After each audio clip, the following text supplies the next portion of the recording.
மனநலம் நன்கு உடையராயினும் சான்றோர்க்கு இனநலம் ஏமாப்புடைத்து.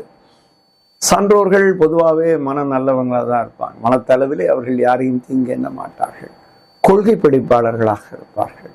எண்ணியதை எண்ணியவாறு செய்வார்கள். ஆனால் அப்படிப்பட்ட சான்றோர்க்கு கூட மனநலம் நன்குடையராயினும் சான்றோர்க்கு இனநலம், அவனை சுற்றி நல்லவர்களை அவன் அருகிருத்தி கொள்ள வேண்டும்.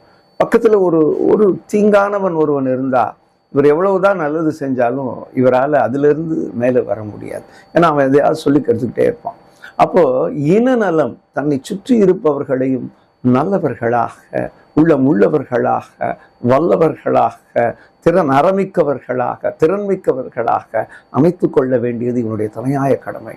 இல்லை என்றால் இவனுடைய நல்ல மனம் கூட அங்கே அந்த செயல்கள் விளைக்கும் பொழுது தவறாக மாறிவிடும்.